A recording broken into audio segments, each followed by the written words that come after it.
자, 그리고 선생님이 저기 뭐야, 글세상 옷꽃게 채널 들어가시면요. 요거 아주 기초학습 말고 언니 오빠들 단어의 짜임 합성어 설명한 거, 품사 설명한 거 다 들어가 있거든요. 궁금하시면 짧게 쉬는 시간에 아니면 짬짬이 뭐 이렇게 활용할 수 있는 거 영상 있으니까 구독을 누르시면 선생님이 영상 올릴 때마다 있고요. 선생님이 일부 공개해 놓은 것도 있고 전체 공개해 놓은 것도 있거든요. 근데 대부분은 일부 공개가 많아요. 왜냐하면 글세상 애들 보거나 결석생 보거나 뭐 이런 식으로. 근데 다 같이 보는 건 전체 공개로 해놨어. 꼭 알아야 하는 거. 중1부터 고3은 너무 늦고요. 중1부터 고2까지 까먹지 말아야 하는 기본 개념. 근데 그거를 고3 때도 절대 까먹으면 안 되는 거야. 근데 중1부터 시작을 했으면 고1쯤 되면 이제 까먹을 수가 없어. 평생 까먹지 않는 정보와 지식이 머릿속에 저장이 되거든요. 그게 옷꽃게 채널이에요. 그걸 하시면 거기에서 선생님이 중요하게 백지로 외워야 된다는 모든 것들이 들어가 있어. 문학에 대한 설명들도 다 들어가 있고요. 그거 참고하시면 됩니다. 중1부터도 들을 수 있어요. 고등학교 내용들. 충분히 지금 설명하고 연결되는 부분들이라서. 자, 뜻을 가진 가장 작은 말의 단위를 형태소라고 한다고 그랬습니다. 그래서 형태소는요, 더 이상 쪼개면 뜻이 사라진다고 했습니다. 주안의 설명을 들어야 됩니다. 자, 그 다음 두 번째 단어에 따른 설명 들으세요. 자, 2번 형태소는 자립성 유무에 따라서, 자, 요거 틀린 사람들이 좀 있는데, 자립이라는 말 들어가면 다 맞는 거예요. 선생님이 이거는 채점해줬잖아요. 자립성 유무에 따라서 뭘로 나눌 수 있어요? 자립 형태소하고 뭘로? 의존 형태소로 나눌 수 있어. 자립의 반대는 의존인 거야. 근데 자립이라는 말 자체가 무슨 뜻이라고 그랬죠? 혼자 쓸 수. 맞아요. 혼자 쓰일 수 있는 거. 제 안에 선생님이 해오란 대로 다 해왔습니다. 홀로 쓰일 수 있는 겁니다. 그래서 띄어쓰기를 할 수 있다고 그랬어요. 조사는 띄어쓰기를 할 수 없어. 왜? 홀로 쓰이지 않기 때문에. 그래서 의존 형태소인 거야. 품사랑 연결되는 겁니다. 자, 그 다음 형식 형태소는 실질적 의미 유무에 따라서 3번 실질적 의미 동그라미 치시고요. 실질적인 의미가 있으면, 자, 실질적인 의미는 다른 말로 단어의 중심 의미라고 할 수 있어요. 그 단어가 가지고 있는 중심 의미. 먹다 예쁘다의 중심 의미는 뭐가 결정해요? 다가 아니고 먹하고 예쁘가 결정하는 거. 이런 건 다 어근이야. 어근이면서 동시에 동사 형용사는 어간이라고 할 수도 있어요. 어근이 하나면 단일어라고 했어. 동사 형용사는 어간 어미, 단일어 파생어는 어근 접사. 그래서 여기에 보니까 어근하고 접사 써야 되는 자리에 어간 어미를 너무 많이 쓴 거야. 오늘 어간 어미 접사 어근 이걸 정확하게 구분하셔야 돼요. 섞으시면 안 돼요. 자, 그래서 실질적인 의미가 있는 건 실질 형태소고요. 중심 의미가 아니라 문법적인 의미. 그럼 중심 의미 아니면 뭐라고요? 문법적인 의미, 그 다음에 뜻을 더하는 의미. 근데 이제 선생님은 형식 형태소라고 알려줬는데 니네 교재에 문법 형태소라고도 나와 있어가지고 문법 형태소를 많이 썼더라고요. 형식 형태소입니다. 형식 형태소라는 말을 더 많이 써요. 형식 형태소인데 왜 문법이라고 쓰냐면 문법적 의미를 나타내기 때문이야. 여기서 말하는 문법적 의미는 단어의 중심 의미가 아니라 형식적인 의미만 더한다는 뜻이에요. 같은 말이에요. 그래서 공식이 뭐라고요? 체언, 수식언, 독립언은 모두 혼자 쓰일 수 있어요. 체언, 수식언, 독립언. 쉽게 얘기하면 명사, 대명사, 수사, 관형사, 부사, 감탄사는 모두 혼자 쓰이는 자립 형태소입니다. 그 다음 의존 형태소는 어간은 띄어쓰기 해요 안 해요? 안 해요. 먹다 먹고 먹으니 먹어서 어간음이 붙여 써야 되는 거야. 붙여 쓰는 건 다 의존 형태소야. 붙여서 쓰는 거. 띄어쓰기 할 수 없는 거. 띄어쓰기를 할 수 없으니까 의존 형태소고 어간하고 어미를 붙여서 쓰는 거예요. 그 다음에 어근 뒤에 붙는 접사. 접사. 자, 어미는 어간 뒤에 온다고 그랬어. 접사는 어근 뒤에 오는 거라고 했어요. 그리고 뭐 남았어? 체언 뒤에 오는 조사. 체언 뒤에 조사, 어근 뒤에 접사, 어간 뒤에 어미. 까먹지 마. 이거부터 기억하셔야 돼요. 자, 그 다음에 실질 형태소는 얘네들은 다 실질적인 의미가 있기 때문에 자립 형태소이면서 실질 형태소인 거야. 나무, 하늘이 매우 푸르다. 하늘이 매우 푸르다. 품사 했잖아요. 명사, 조사, 부사, 형용사. 이건 단어야. 근데 이걸 다 쪼개면 그게 형태소가 되는 거야. 뜻이 있는 말마다 다 쪼개면. 그러면 얘는 명사니까 자립 형태소예요. 자립이면서 실질적인 의미가 있는 거예요. 조사는요. 혼자 써요 안 써요? 못 써요. 써요. 자립하지 못하니까 의존이에요. 의존이면서 얘가 실질적인 의미를 가지고 있는 말 뒤에 붙는 거야. 하늘이, 그 다음에 사람이, 동생이, 어떤 말 뒤에 붙어서 얘는 주격의 의미만 가지고 있는 거예요. 동일한 의미를 더해주는. 그래서 얘는 뭐예요? 형식 형태소예요. 문법적 의미를 나타내기 때문에 형식 형태소예요. 형식이에요. 그 다음 얘는 부사예요. 혼자 쓰여요 안 쓰여요? 쓰여요. 혼자 쓰이니까 띄어쓰기 한 거야. 부사는 수식어니까 자립할 수 있어. 매우가 혼자 있는데 매우의 뜻을 모르는 한국 사람이 어딨어? 매우 혼자 있어도 뜻을 다 알 수 있어. 그러니까 얘는 자립이야. 그리고 자립할 수 있는 이유는 뭐 때문이라고? 실질적인 의미가 있기 때문이에요. 실질적인 의미. 그러면 어간이니까 얘는 뜻이 있어 없어? 없어요. 아 있어. 있어. 어머니까. 뜻이 있으니까 실질 형태소는 맞는데 항상 어미랑 붙여서 써야 되잖아요. 여기 띄어쓰기 없잖아요. 띄어쓰기 없으니까 얘는 무슨 형태소야? 의존 형태소야. 그리고 뒤에 붙은 어미 의존 형태소, 의존 형태소. 근데 얘는 실질적인 의미. 푸르다의 단어의 실질적인 의미를 결정하는 건 어간. 얘는 푸르다, 예쁘다, 파랗다 다가 붙으면 다 문장을 끝내는 의미만 공통적으로 더해주는 거야. 그러니까 얘는 무슨 형태소예요? 형식. 형식 형태소예요. 자, 이렇게 나누는 걸 하려고 지금 이제 공식 외워갖고 오라고 한 거고요. 요게 무진장 중요합니다. 요거의 성질을 이해하셔야 돼요. 자, 이렇게 나누는 거다 형태소는 모든 자립할 수 있는 자립 형태소에다가 실질적인 의미가 있지만 혼자서 쓰일 수 없는 어간이 실질 형태소예요. 어간 빼고 나머지 요게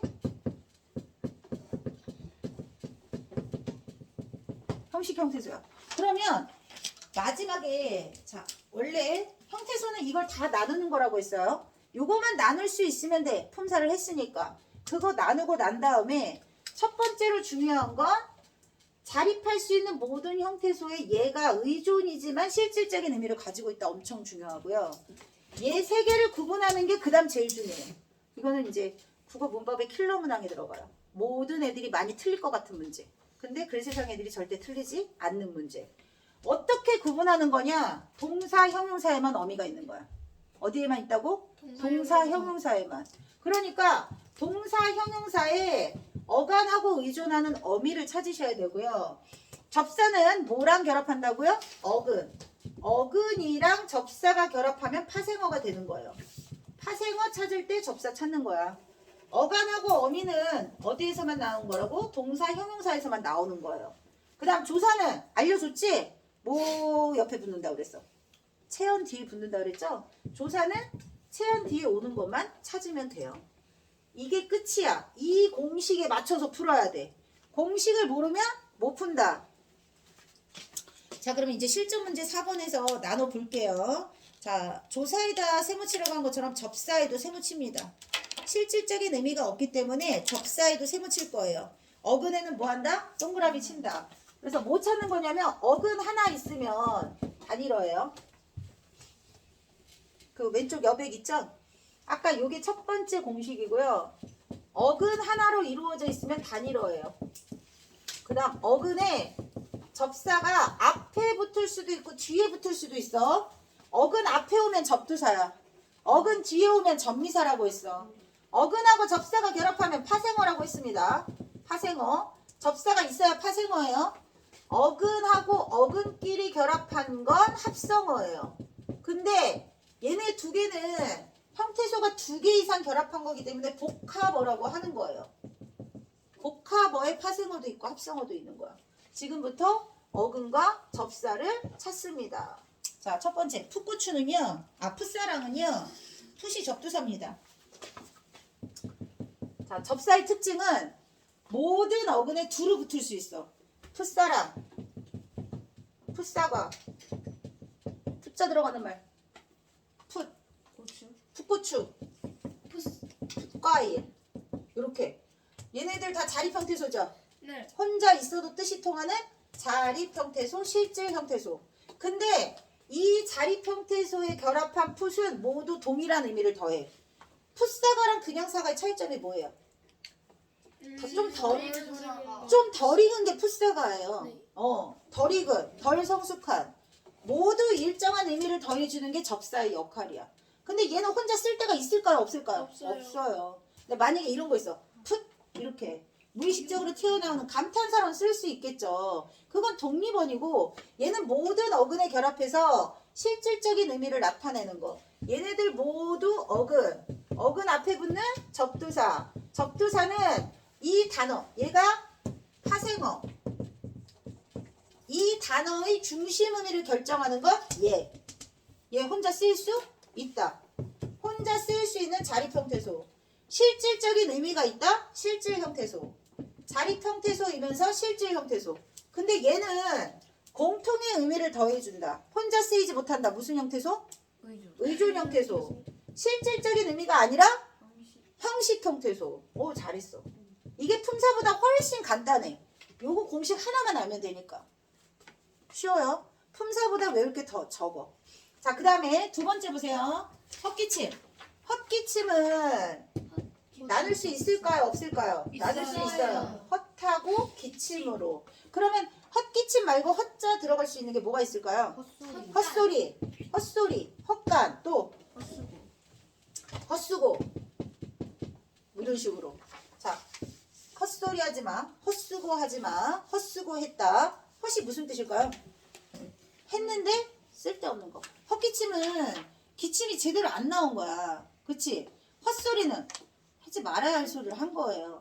헛수고. 노력은 했고 수고는 했는데 수고한 보람이 없는 거야. 뭔 말인지 알겠지? 똑같아. 접두사니까 의존 형식. 어근이니까 자립 실질. 그 다음 세 번째. 먹다. 자, 여기가 중요해요. 자, 선생님이 어간 어미는 동사 형용사 개념이라고 했어요. 그 다음 어근은 단일어 파생어 개념이라고 했어요. 그럼 먹다는 먹하고 다로 나누는 형태소야. 그러면 얘가 실질적인 의미를 가지고 있죠. 얘는 실질적인 의미를 가지지 않죠. 동사니까 어간 어미로 나눌 수 있다. 근데 지금 우리가 얘가 단일어인지 파생어인지 합성어인지를 물어보는 거야. 그럼 이 단어에서 실질적인 중심 의미는 얘니까 얘는 어근이 되는 거예요. 그럼 얘는 접사야 아니야? 아니야. 그냥 어미야. 어근 하나 단일어. 어근 하나니까 단일어. 동사니까 어간. 그러니까 얘는 어근하고 어간이 일치해요. 어근하고 어간이 일치하는 거 보이시죠? 어간도 되고 어근도 되는 거야. 근데 물어볼 때 동사를 물어봤으면 얘를 어근이라고 하면 안 되고 뭐라고 해야 돼? 어간이라고 해야지. 얘가 단일어를 물어봤으면 얘가 어간이 아니고 어근이라고 해야 되는 거야. 그 개념인 거야. 어근하고 어간은 무슨 문제에서 물어봤느냐에 따라서 답이 달라지는 거예요. 그러니까 선생님이 지금 여기 쪽지 시험에서 5번, 6번에서 단어를 만들 때 실질적인 의미를 나타내는 중심이 되는 부분은 실질 형태소를 말하는 거니까 어근이라고 써야 되는 겁니다. 그 다음에 어근의 앞이나 뒤에 붙어서 뜻을 제한하거나 줄치세요. 뜻을 제한하거나 특정한 뜻을 더해주는 게 형식 형태소의 역할이야. 어근 뒤에 붙었으니까 뭐야? 접사야. 왜 여기 어간어미가 들어가면 안 되는지 알겠죠? 네. 형태소 문제에서는 어근 접사라고 대답해야 되고 품사 문제에서는 어간 어미라고 대답해야 돼요. 자, 그러면 이게 요거 해볼게요. 좀 어려운 건데 이해가 되니까 충분히 소화할 수 있습니다. 먹이다 하고 먹다 하고 뜻이 다르겠죠. 그 다음에 먹히다가 뜻이 다르겠죠. 먹이다의 뜻은 뭘까요? 먹여주는 거. 맞아. 먹여주는 건 사동이라고 해. 영어하고 달라요. 먹여주는 건 사동이야. 시킬 사자. 그 다음 먹히는 건 당하는 거죠. 당하는 건 피동이라고 해. 먹히다, 잡히다, 다치다. 피자 붙으면 다 피동이야. 뭔 말인지 알겠지? 자, 그래서 얘는 접사예요. 피동전미사. 사동전미사. 그러면 얘는 뭘까요? 접사 앞에 왔으니까? 접사 앞에 왔으니까? 어근. 접사 앞에 어근. 사동전미사 앞에 어근. 얘도 어근. 근데 얘는 무슨 뜻? 피동전미사. 그러니까 지금 우리가 형태에서는 뜻이 다르면 다 쪼개는 거라고 그랬잖아. 이 쓸 때, 히 쓸 때 뜻이 달라지는 거잖아요. 달라지니까 동일한 뜻을 더해준다. 무슨 형태소? 형식 형태소. 혼자 쓰이지 못한다? 혼자 쓰이지 못한다. 무슨 형태소? 의존 형태소. 형태소. 자, 이게 끝이 아니에요. 그러면 어근 하나 접사 붙었으니까 단어의 종류는 파생어. 파생어겠죠? 그리고 하나 더. 먹이다, 먹히다는 사동사, 피동사. 사전에 찾으면 먹이다, 먹히다가 나와요. 동사니까 어간어미 나눠야겠죠. 어간이 뭘까요? 먹이다, 어간이 뭘까요? 먹. 먹일까요? 이. 사전에 먹이다, 먹히다가 나온다고 했잖아요. 그러면 어기니까. 사전에 먹이다, 먹히다가 기본형으로 올라가 있다는 뜻이야. 기본형에서 다만 빼면 뭐라고 그랬어요? 먹다. 그게 어간이라고 그랬잖아요. 아니지. 얘가 기본형이야. 얘가 기본형이니까 다만 빼면 그게 뭐야? 어간이라고 간. 했잖아. 그래서 얘는 어간은 먹이야. 먹이. 그러면 어근은 먹이고요. 어간은 먹이. 그러면 어근하고 어간하고 같아 달라? 달라요. 달라. 그래서 자 보시면 단일어일 때는 어간하고 어근이 같아요. 같아. 단일어니까. 이게 기본형이니까 얘가 어간이면서 동시에 어근인 거야. 근데 얘는 파생어잖아요. 파생어고 어근은 얘만 되는 거지만 접사가 결합했기 때문에 어간은 먹이까지가 되는 거야. 그래서 어근하고 어간이 일치하지 않아. 이런 것도 뭐 시험 문제 되는 거죠. 사실 이건 되게 어려운 거라서 나중에 나오는 거지만 지금 할 때 이해할 수 있는 사람이 있으니까 알려준 겁니다. 자, 그러면 이제 나눠볼게요. 1번에서 자립 형태에서는 사랑하고 기침입니다. 사랑하고 기침. 그 다음 2번 의존 형태선 그럼 나머지 풋, 헛, 먹, 다. 풋, 헛, 먹, 다. 그 다음 실질 형태선 사랑, 기침에다가 뭘 결합해야 돼? 뭘 더하면 돼? 사랑, 기침하고 여기 1번, 2번 찾은 거에서 2번에서 뭘 합쳐야 돼요? 자, 여기 보세요.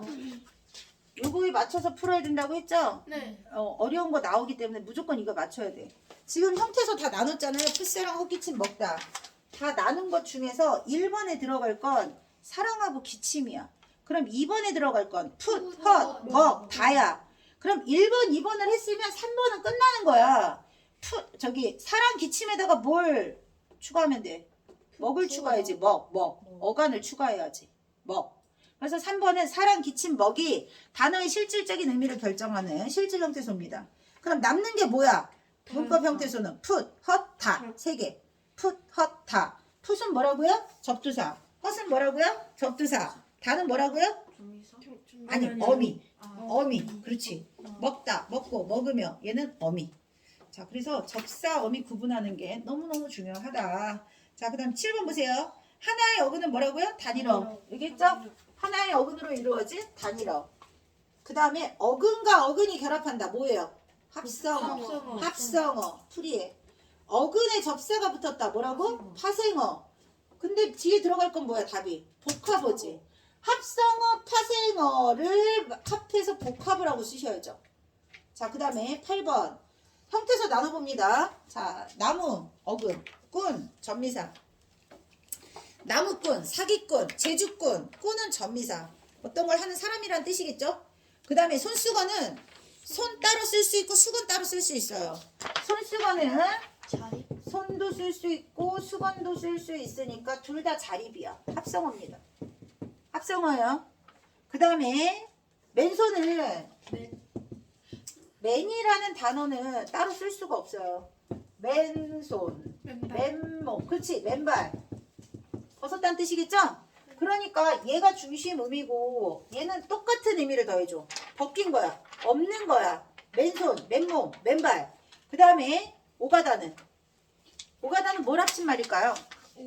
오고 가다를 합친 말이야. 오다의 뜻도 있고 가다의 뜻도 있는 거야. 오다 가다를 합친 말이니까 합성어. 어근 2개 합성어. 자, 그럼 이거 해볼게요. 어근은 오하고 가 2개니까 합성어야. 그럼 오가다는 동사니까 어가는 뭘까요? 어간이요. 오가. 다만 빼면 어간인 거야. 그거야. 그러면 얘가 어근이고 오가까지가 어간이니까 얘는 어근하고 어간이 일치할까요? 일치하지 않을까요? 일치하지 않는다. 파생어와 마찬가지로 합성어도 어근과 어간이 일치하지 않아요. 어근은 오하고 가 두 개. 어간은 오가 이렇게 달라지는 거야. 여기 조금 그러면 이런 것도 있어. 자, 돌아가다. 돌아가다에서 어근은 뭘까요? 돌아가. 아니 어근. 다. 얘가 합쳐진 말인데 돌아가다가 뭐가 합쳐진 말일까요? 돌고 가다. 돌다와 가다가 합쳐진 말이에요. 그래서 얘만 뜻이 있는 말. 얘만 뜻이 있는 말이고 여기까지가 어간. 아는 어미니까 빼는 거야. 얘만 어근이야. 돌아가다, 오고 가다, 뛰어가다. 어미는 빼고 중심 의미는 돌아고 가. 그래서 합성어는 어근과 어간이 일치한다, 일치하지 않는다. 일치하지 않는다. 파생어는 일치하지 않는다. 파생어도 일치하지 않는다. 파생어도 일치하지 않는다. 다시 말해서 복합어는 어근과 어간이 일치하지 않는다. 단일어는 일치한다. 단일어는 일치한다. 선생님이 지금 고등과정까지 설명한 거예요. 근데 할만하잖아요. 근데 왜 이거를 빨리 설명해 주냐면 어차피 빨리 하는 게 유리하더라고. 나중에 늦게 해도 충분히 할 수 있어가 아니라 그냥 익숙하게 빨리빨리 하면 돼. 한 단원 설명을 이걸로 끝낸 겁니다. 이거 한 장이 이 단원에서 배우는 단어의 짜임에 대한 모든 설명이 다예요. 그러니까 한 장만 잘하면 100문제 풀 수 있어. 알겠죠? 자, 그러면 밑에 9번은 어근과 어근에다 줄 치시면 되고요. 합성어 맞는 거 동그라미입니다. 그 다음 10번 나눠볼까요? 이거 못 나눈 사람들이 많았어요. 앞뒤는 앞과 뒤겠죠? 합성어. 어근에다 동그라미 치라고 그랬지? 동그라미 2개. 앞이랑 뒤 합성어 풀이해. 앞뒤 합성어. 그 다음 집안은 집하고 아니니까 합성어. 울보는 보가 전미사예요. 울보, 꾀보, 심술보, 먹보, 뚱보 다 보자 붙지? 그러니까 보는 뭐야? 전미사. 앞에 있는 거 울은 울다의 뜻을 가지고 있는 어근. 어근. 단어의 종류는 파생어. 파생어. 울보면 파생어. 옷소매 합성어. 산들바라 합성어. 산들이 따로 쓰일 때가 있어요. 언제 쓰일까요? 바람이 산들산들 분다. 이렇게 부사로 쓰일 때 있어요. 자, 여기 설명 끝났습니다.